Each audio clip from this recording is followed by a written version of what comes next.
Hello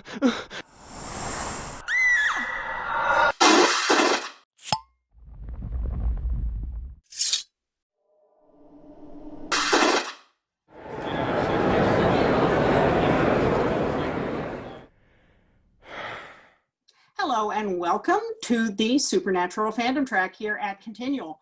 I'm your host, Gail Z Martin, and today we're talking about fandom as a coping mechanism. So to start off, I want to ask our guests to introduce themselves, and then we'll get right into it. Travis, head us off. I am Dr. Travis Langley, Distinguished Professor of Psychology at Henderson State University, best known as the author of the book Batman in Psychology, A Dark and Stormy Night, the editor and head nerd of the herd on a dozen other books, including Supernatural Psychology, Roads Less Traveled, with Lynn and Janina among some of the contributors in the book. All right, Janina. Hi, everyone. I'm Dr. Janina Scarlet. I'm a clinical psychologist, author, and a full-time geek. I am the author of numerous books that incorporate pop culture into self-help, including superhero therapy, Harry Potter therapy, and supernatural therapy. And Lynn. Hey, I'm Dr. Lynn Zubernis. I am a clinical psychologist and a professor at Westchester University. Probably best known for all the books that I've written on supernatural, which all incorporate a lot of psychology as well. And the best known of those are the two that I have written with the cast of Supernatural, Family Don't End with Blood, and There Will Be Peace When You Are Done, which kind of celebrates the legacy of Supernatural now that it's about to go off the air. Well, and that leads perfectly into the main question. You know, we're living in interesting times. That's one word for it. The West Coast is on fire. The East Coast is getting hurricanes. There's uncertainty and recession and the current unpleasantness with health concerns and a crazy election. I mean, you know, the world is just sort of weird right now. How about, just a little, fandom is a way that people can find each other, pull together, escape some of the concerns of real life. Let's talk about fandom as a coping mechanism, the good, the bad, you know, when is it too much? When is it perfectly fine? And just kind of explore how this can be a really important tool for people to navigate uncertain times. And while that's the topic, it is particularly appropriate for Supernatural itself. You know, the nature of the Supernatural fandom, the two-way relationship between the actors and the showrunners and others with their fandom, and then the fact that the show itself addresses fandom. You know, there's the Supernatural fan convention within the show. I thought you were going to say it's because they're always dealing with the apocalypse. That's little stuff. It's a new apocalypse every week. That's particular to the current world circumstances, maybe, but talking about the topic of fandom itself, because the fandom, that's important for connecting people at any time, not just in the bad times, for celebrating good times. So that's honestly why the apocalypse of all things didn't cross my mind when I was saying that. I think I've never seen any fandom with such a strong connection between the creators and the fans. We often talk about parasocial relationships. It's this one-sided relationship that can be very important and meaningful. You may have some fictional character who means so much to you, and the way you adore that character, or the way you incorporate it in your life in various ways, but it is a one-sided relationship. Your adoration of a star tends to be and I mean actors, maybe a one-sided relationship. Most people don't get feedback from the celebrities that they're fans of, but they still may have regular social relationship, regular connection with other people who are fans, especially in this day of the internet. And it's not a new thing for fandom to connect people. Fans saved Star Trek twice in the 60s, and very much had to do with it coming back. But they weren't communicating directly with the actors or Roddenberry or NBC at the time. And so it's always been a powerful thing. People sharing things that are meaningful to them. And now when we're all watching our TV shows and movies at different times, We're not quite having the immediate shared experience with most things. So when Buffy the Vampire Slayer was on, fans could communicate with each other about having watched it last night. They weren't going to be watching it hours later or days later because that wasn't the way it was delivered at the time. But right now, but still Supernatural, the fans who are so diehard into it are going to see it within the first 24 hours, most likely.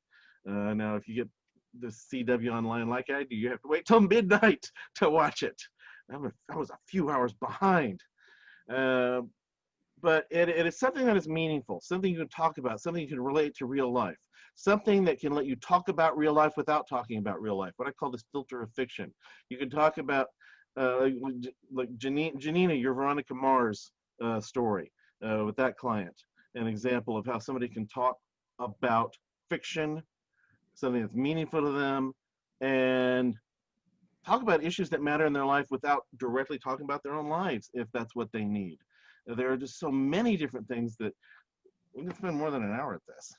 You know, I think we see a lot of that, I think, even in fan fiction, where you'll see stories where when you read the story, it becomes pretty obvious that this is somebody working through something maybe that they've experienced, or particularly a health challenge, you know, that isn't indicated at all in the show, but it's like, I want my hero to have to deal with this so I can deal with it through them. And so it's not a big surprise that people use fandom in a lot of ways as a coping mechanism. Absolutely. And for most people, they're not aware about how to understand their emotional experiences. In fact, most people are shamed for going through some kind of an emotional experience, right? When somebody's going through depression and anxiety, what is the first thing that their family members are likely to say to them, right? Oh, calm down, or look on the positive, and at least it's not as bad as this. And the message that it sends to that individual is you and your emotions are not appropriate and not acceptable. And when we see a representation of the kind of internal monster that we're facing represented externally in a supernatural realm, in a fictional realm, then it might inspire us to stand up and face our own monster too, but not only to do that, but also to help other people to face their monsters. And so I think that the connection that a lot of not just Supernatural fans, but also people, you know, within other fandoms have within their particular shows, is that we see a representation of what we're going through. There's this mirror, this bridge to our internal experiences, which we can use to understand not only what we're going through, but also for communication and connection building with other people. I mean, that's the power of fandom, right? Is that when you ask a question like that, Gail, of sort of how does fandom help, it's almost overwhelming to answer the question, because we're all three of us, I can see, are thinking of all the different ways. So there's the show itself and the fictional characters and how they inspire us. In Supernatural fandom in particular, there's the reciprocity with the actors and the creators, which is very validating. And then there's the fan community, which is in some ways more important now than ever. We've kind of been, during these troubled times, cut off from a lot of our, you know, our support systems that are our face-to-face support systems. We've been cut off from a lot of them. So I think our online communities, which are also important support systems, are more influential than ever right now. You know, you can't go talk to your neighbor maybe, or you can't have a block party or whatever. You're not seeing your colleagues at work, but you can still go online and be connected to the people in your fan community who are just as real a source of support as the people in your face-to-face life. And you get to talk about things that you mentioned, the neighbors and so all that. You get to talk about things that you do not necessarily get to talk about anywhere else in your life. You know, with other people. It's one of the things I love so much about going to conventions. I get to talk to other people who know so many of the same things I do, and we can talk about a story that we both know, and we can share that excitement in person. Or maybe I don't know the thing that they're passionate about, but I understand the passion itself and connect through that. Well, and I know Janina just mentioned something important, and I know Lynn has written on it extensively in several of her books, and that is the whole idea of fan shaming, that you know, it's perfectly okay to wear a football jersey and paint your face and put on a fright wig and wave a big, you know, foam hand around. That's normal. But oh my gosh, you like this TV show? That's sort of weird. And yet, and we feel shame about being depressed. We feel shame about being anxious. We feel shame about being nervous while we're in an unprecedented set of circumstances. Can you talk a little bit, please, about getting past that shame and maybe helping each other get past the shame? Absolutely. I think that a lot of times we're sorry, I'm just going to backtrack for a moment. Yesterday, a couple of friends and I had an outdoor socially distanced viewing of Paranorman. And it was the second time I watched that movie, and it's so well done. And the reason why is because the movie is all about how people attack what they don't understand. And they attack what they don't understand because they're afraid of it. And so Norman was somebody that was bullied, right, because he was able to talk to ghosts. Similarly, Sam and Dean faced a lot of challenges because they couldn't form connections with other kids growing up because they were different, because they fought the kind of monsters that other people didn't see and didn't know about. And I think that for so many people, when they are living out their childhood or adolescence or adulthood, facing these kind of monsters that only they can see, whether we're talking about anxiety, depression, or hallucinations, right, or certain voices or flashbacks, they're on their own facing these terrible monsters. And to make it worse, you have somebody that they trust then telling them, you're wrong, don't feel this way, what is wrong with you? Or further punishing this person, right? Either by grounding them or breaking up with them, as happens in certain relationships, for going through this terrible ordeal. And this is where I think fandom is so empowering, because fandom creates the kind of normalization and validation that we all need when we're facing these kind of monsters. And to top it off, we're then getting sidekicks within our fandom that can be supporting us in our journey, of becoming our own monster hunter. I do think, I mean, I think I used to write certainly in the beginning of when I started researching fandom, I wrote a lot about the shame that people felt about being fans, because certainly 15 years ago when I started researching this, it was a little bit different and there was more shame. I think maybe even more so for women than for men. You know, things were seen, oh, you're a Twilight fan. I'm not even a Twilight fan, but if I was, like there was a lot of, that silly thing. And I think that has gotten better, but where I still see that it kind of rears its head is I've been writing a lot about loss and grief, because I was teaching a graduate course in loss and grief. And there's such a thing as disenfranchised grief, where your grief is kind of invalidated and people say, well, come on, get over it. Like, that's not a big deal. And I've seen so many people in the supernatural fandom, as they are feeling a real sense of impending loss, as this show they've loved for maybe 15 years is going to go off the air. Even if they felt pretty secure in their fandom and not ashamed anymore, they are being shamed for the depth of their grieving it. And, people saying, it's a television show, like this isn't a real loss, get over it. But as we've started talking about already, it's so much more than that. It's community of people. It's fictional characters that you're inspired by and that you've attached to and that feel as familiar as, family members or good friends at this point. So the loss is very real, and it's really hard to have that grief sort of invalidated by people who don't quite understand it. Well, and on top of that, there's also the impending change. So that family has been here for me for 4 years, 10 years, 15 years. But what's going to happen when there aren't new episodes? What is going to change? Is the family going to go away? And I think that's part of this whole thing too. Sorry, Travis. Oh, I was veering somewhere else from where you were just going. Go ahead. Well, I was just going to comment. The largest organization on campus at the university where I work is called the Legion of Nerds. And rule number 1 is don't do the thing, which is their way of essentially saying no fan shaming in one extreme or the other, the way we were just talking about. How can you like that? But also the other direction of, how have you never seen that? It's like, you can talk about it in both directions. You can try to understand what somebody else is liking. You can tell them about this thing they don't know, but don't in any way, but it's like, don't do the thing. Don't in any way make it a fan shaming. But then you just veered into the greater topic that supernatural fans right now are going through, what Elizabeth Kubler-Ross and others refer to as anticipatory grief. Mm-hmm. You know, and anticipating the loss. You know, where in real life it was like where you're seeing the end of a relationship, or you're dealing with somebody who's terminally ill. Here you're dealing with this anticipatory grief. You know, partly already feeling the grief for what you're losing. It's like, for a story in and of itself, I want the story to end. I want a story to have an ending, and so that there is a complete story, that there's not some point it's like, oh, they never got around to doing this. It's like they didn't get a good end.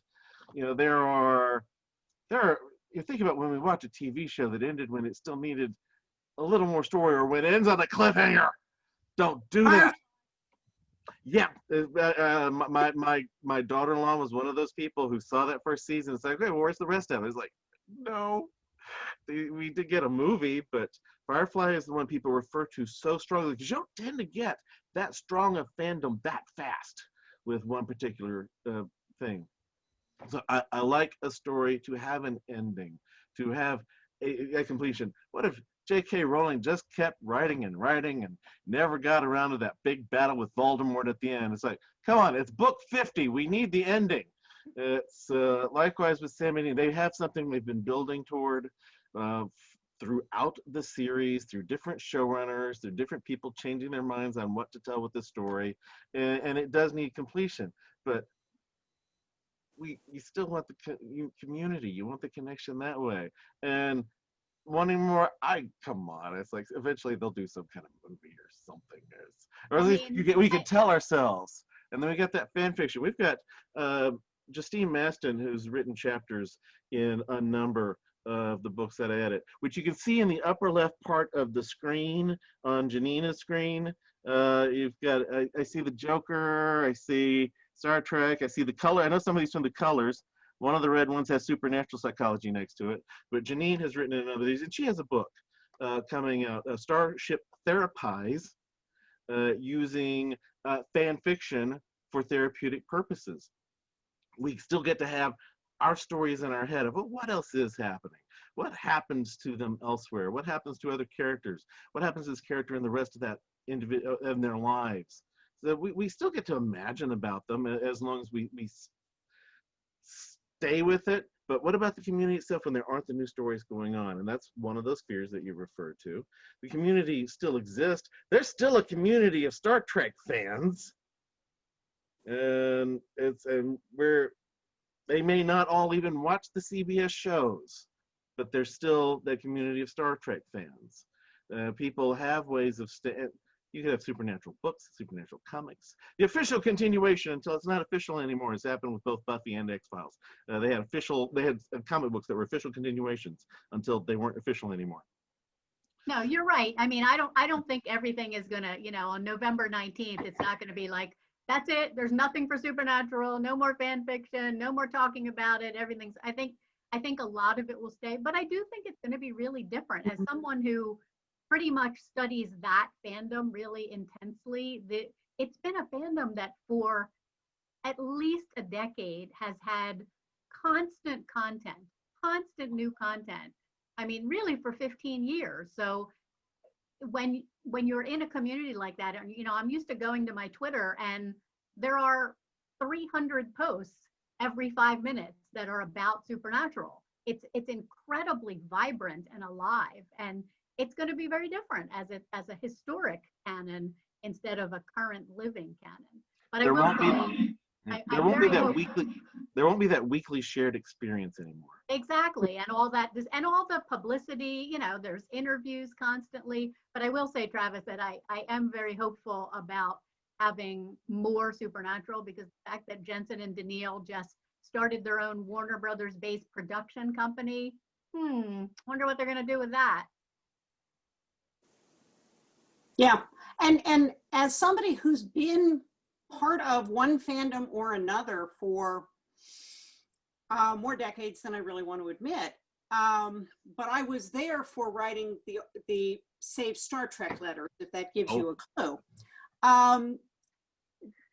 It's there can be a tremendous outpouring that goes on long after a show is over, and when you don't think a show will ever be revived, because there was a long time there no one thought Star Trek was coming back, or more Star Wars. And so the true believers kind of hold it together, and you lose some of the casual watchers, but the center holds. And I think that's key for holding the community together. If the people who are running the fan sites and generating the fan fiction and the fan art and the interviews and the podcasts continue to generate new content in that way, then things don't come to a screeching halt. And we still have new things to talk about. I didn't mean to bring things to a halt. Jump back in. I'm trusting you guys to talk because I know you all know each other. No, I think that's true, and that's what I'm holding on to. But I kind of still need space to grieve the thing that is ending. Right. So I think every time somebody says, "Yeah, but we'll still have this and we'll still have that," my internal reaction is, I know. Let me grieve it. I'm grieving the thing that I'm grieving. I'm grieving the loss of the show as it's been on Thursdays, the new adventures of Sam and Dean. I love Sam and Dean. I love Jared and Jensen. I'll follow them to The Boys and Walker, but they're not going to be like Supernatural for me. So there's still a part of me that has to grieve that. That goes back to what Janina said earlier about people telling you, "Oh, but you're doing so well." It's still the same kind of thing. My dad, after his stroke, he was paralyzed on one side for a while, and he's made great progress, but not nearly what he's wanted to make. There was one day he was wanting my thoughts on why is it that it bothers him so much when people say, "Yeah, but look how well you're doing." He knows people mean well. They're trying to help you feel good by focusing on the positive, but it was really bothering him when people would say that. One of my thoughts was that it's a bit dismissive of the way you're feeling, and it's instead of just letting you express that. And saying, "Oh, but there'll be all these other things." Yes, there is that, and it's worth talking about and thinking about. But we also need the room, your word, to feel the things that we're feeling. And I think you ran right into one of my coping mechanisms, which is focus on what you still have. Focus on what you still have. I'm a bit more like Dean on the letting myself feel the stuff. But yes, I think you ran right into one of my mechanisms on how do I not make it hurt so bad. And I think one of the ways to do that is, I like to use this metaphor. This is a water bottle, but let's imagine that this is a bottle of like a fizzy drink, like a soda, for example, right? So if we imagine that our emotions are shaken up and shaken up and shaken up, what's going to happen, right? All this pressure is going to build up, but it's got to go somewhere. And so if everyone's telling you, "Oh, but at least it's not so bad, at least you have more content, or at least you can rewatch," essentially what we're doing is we're pushing down our own grief. And what is going to end up happening is we're going to end up exploding. And so instead, we can open this water bottle very lightly, very carefully, and allow some of this grief to settle, right? We can allow some of this pressure to settle. And that's how grief works, right? We can't just keep on pushing it down. It doesn't work that way. It's not an infinite space. It's not a bag of holding, right? We're meant to feel our feelings. That's why they're called feelings. We're meant to feel them. We're meant to explore them. And when we do, that's when healing happens. Healing never starts with "at least."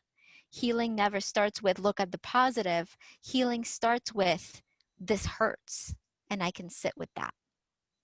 And at the same time, I think it's important to remember that everybody copes with loss in a different way. So I'm not going to, Gail, do it. Like, focus on those good things, line them up, make a bulleted list, put it on your refrigerator so you can say, "At least I have that," because that works for you.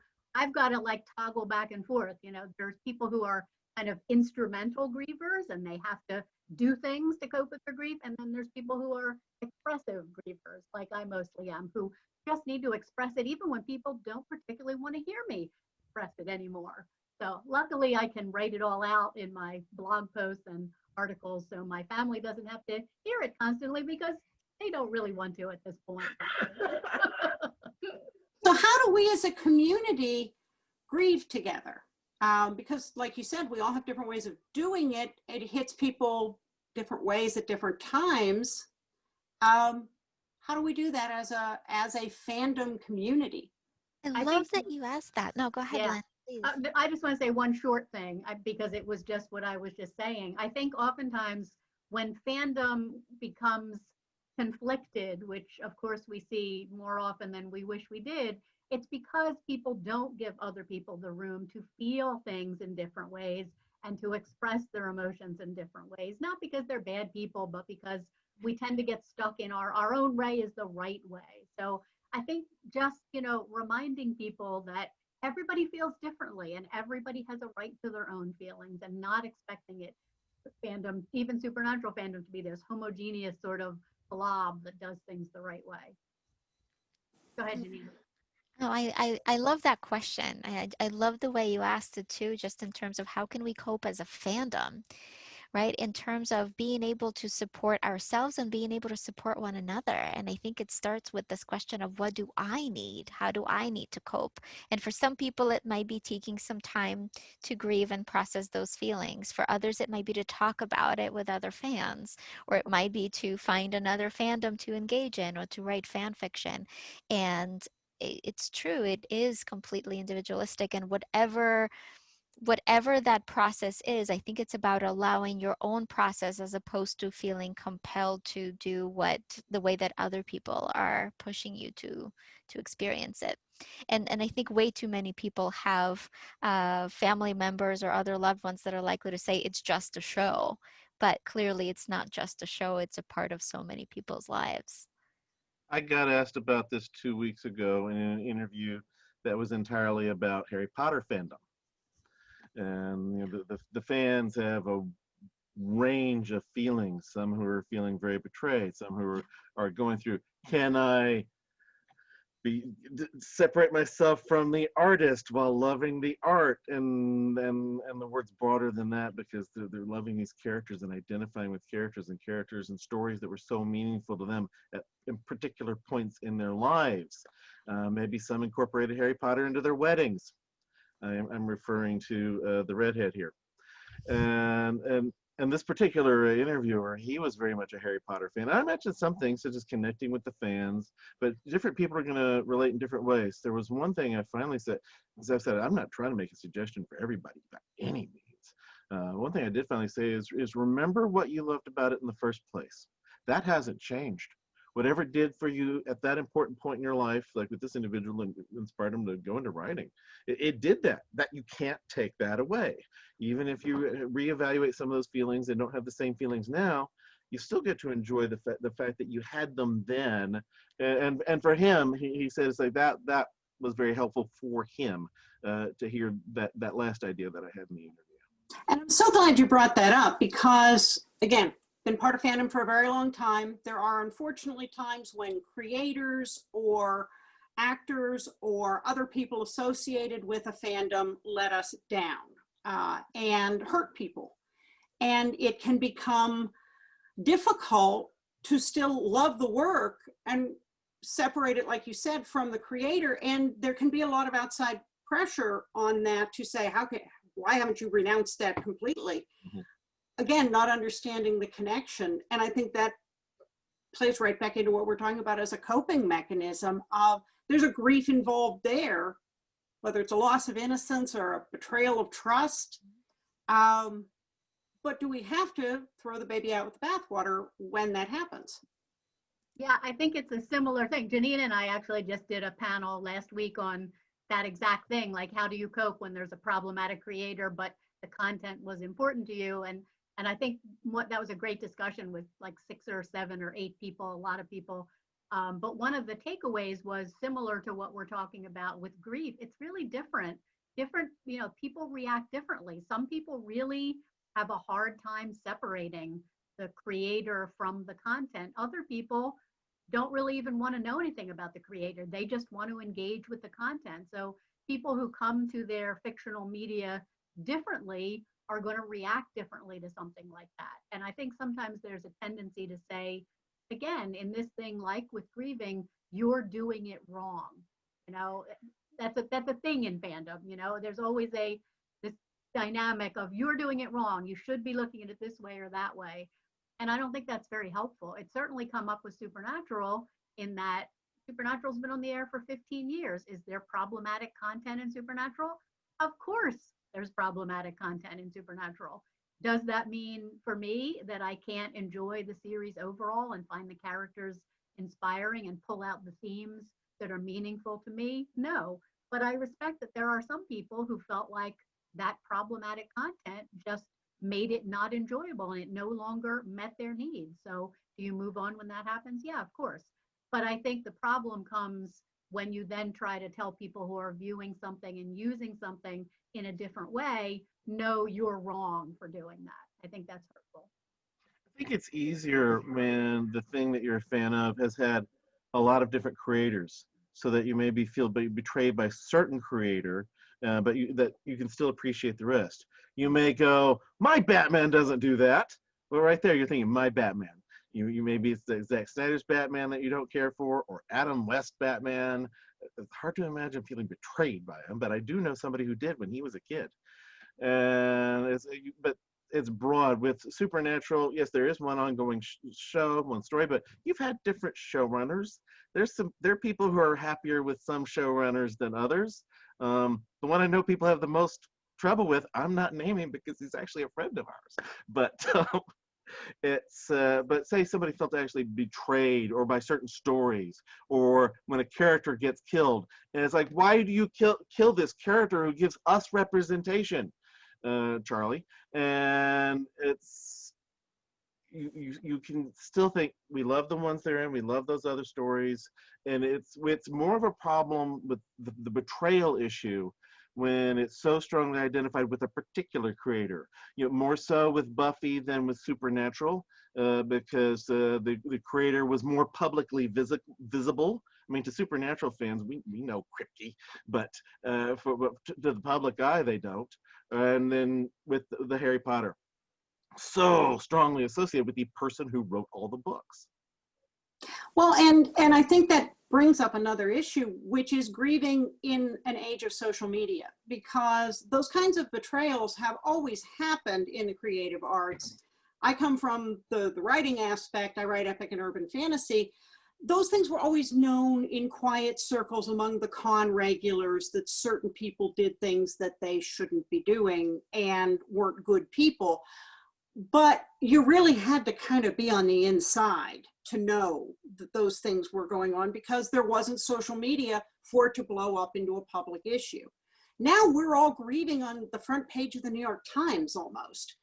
How do you juggle that as a fan with your fandom when that's how you connect to your fandom, but there are also people out there who aren't very nice? I think it's so complicated, right? I think that for so many people, that particular fandom, whether it's Supernatural or Harry Potter or Buffy, that is their safety place. That is what allowed them to not take their own life and get through the biggest challenges of their life. And so then if somebody was to learn that the very creator of what was a safe place for them is somebody that speaks out against who they are, then suddenly that safe place is ruined, right? And whichever way that person then chooses to grieve is completely understandable. I work with trauma survivors primarily, and I work with a large proportion of the trans population. And there's so many individuals for whom Harry Potter fandom was a safe space. It was a refuge when everybody else seemed to not understand.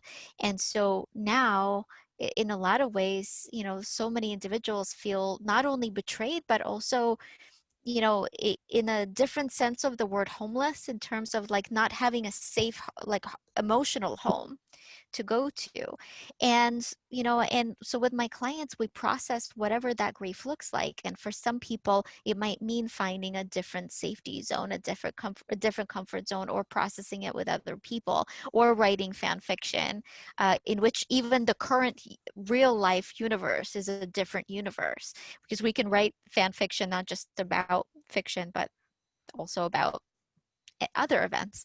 But I think that it is really confusing. There's no one way around it. There's no one sock for everyone, right? There's no one shoe for everyone. But I think that whichever way someone chooses to grieve, so long as that's what is most healing for that person, that's the right way to go. And the social media is this mix. You can find people you can connect with that you wouldn't have otherwise. I mean, I was a lonely kid, partly because nobody around me seemed to be interested in the things that I was into. And that can be very supportive. You can even share your grief and connect over that. However, you can also, especially while you're processing it and figuring out how you feel, social media can also be where immediately you got to be a category, take a side, and so many people who are ready to jump on you for expressing a thought and even wondering, even if it's just a thought, it's like, well, did she really mean it that way? Before you've read enough to see, oh, she did. But when you're first going, did she really mean it that way? Just that question. There can be people who cut you off forever over a thought. Yeah. I have to say, I feel like incredibly fortunate that Supernatural is the show that I mainly, I've loved other shows, certainly. It's not like I only love Supernatural, but I've never really truly invested in something like Supernatural. And it's pretty unbelievable. And I keep saying I want to like send the casting agent like a giant fruit basket when this is all over, because for 15 years, while there have been criticisms and things, there really have been very few people who were problematic or needed to be canceled or whatever. And none of the showrunners, despite the fact that, Travis, you're right, that people all have their favorite showrunner and their least favorite showrunner, nobody has ever really done anything that has alienated a broad group of people. Not the actors, not the writers, not the showrunners. That's pretty extraordinary. So I don't know a lot of people who walked away from Supernatural really with that kind of hurt. That was cute, by the way. With that kind of hurt that Janina's talking about, where it's almost, oh, so pretty. Sorry, easily distractible. Where it's hard not to walk away from the thing because the very person who created it has been hurtful to you in your deeply held identity. That hasn't really happened. So I feel so lucky. There is a sense of relief that we're almost at the end of the journey and none of those bad, horrible things have happened. So yay, that's a silver lining to it ending on its own terms. Well, and I want to. Supernatural stayed loyal to us. Yes. Yes. Yes. I want to touch on something Janina said, which is escaping the current unpleasantness. And there's a big debate among authors right now. Do we weave it in? Do we not weave it in? And people have very strong opinions because some people process it by writing about it and some readers process it by reading a story in that setting. Other people go, don't mess with my escapism. I want a book where the world has not changed because that's how I deal with it.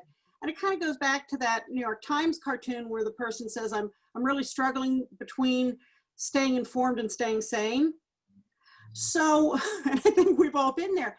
So fandom can create both of those scenarios, a way to process it and a way to escape it. Can you say a little bit about, is that a healthy thing to want in this crazy day, to just say, I just want to go away for a couple of hours and pretend none of this is happening?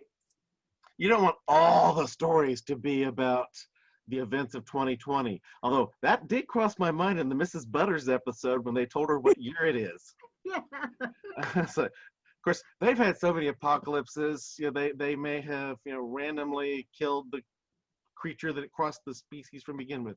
Maybe they won't get that particular thing in their world.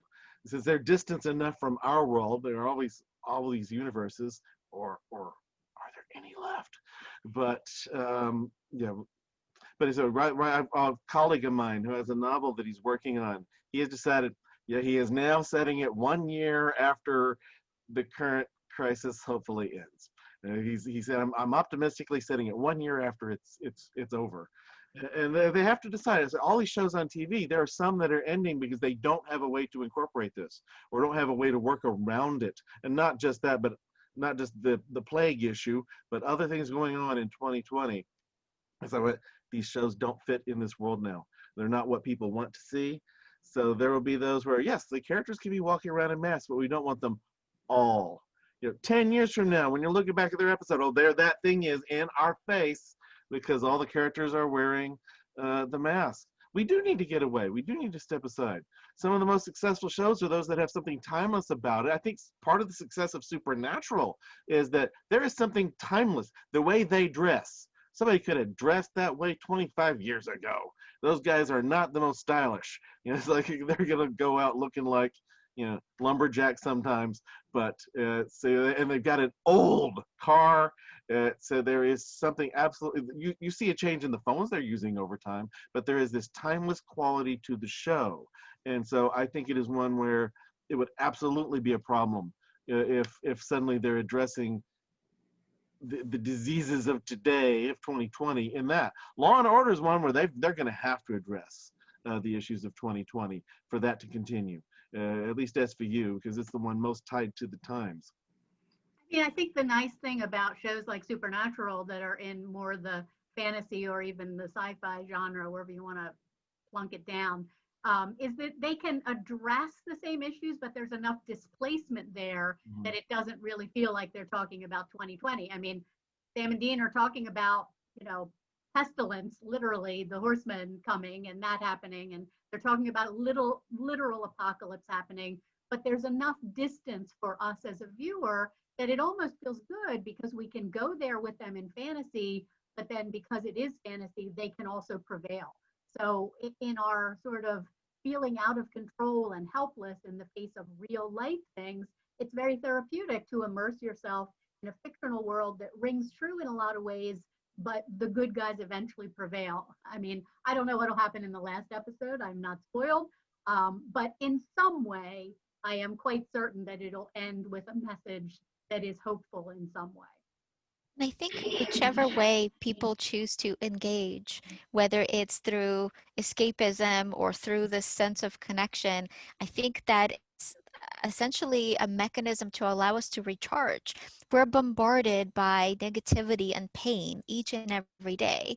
And so whether we choose to find something that allows us to process what we're going through in a very realistic kind of way, or something that's completely opposite and completely fantastical and completely different, whatever that mechanism is, if it allows us to recharge so that we can then better face the next day when we have to wake up and still face 2020, I think whatever that mechanism is, that's okay.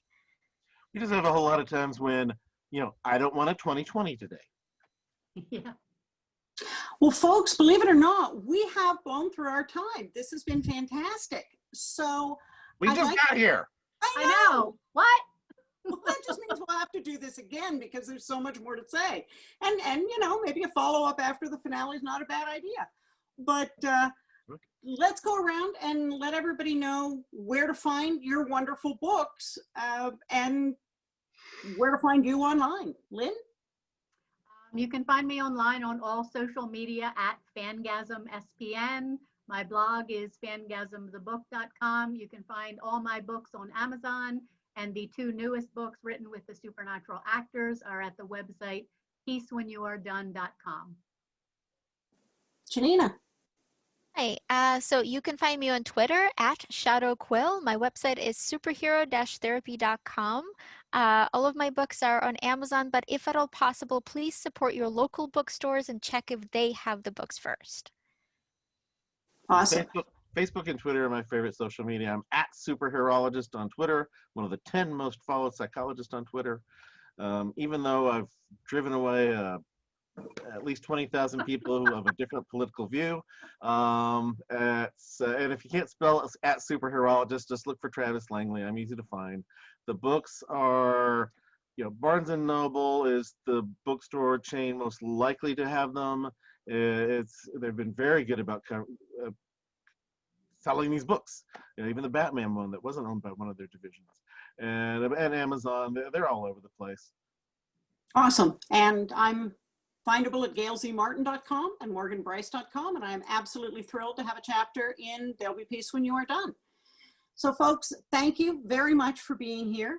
And thank you for watching. There will be more supernatural content here on Continual. Thanks for joining us. We'll see you online.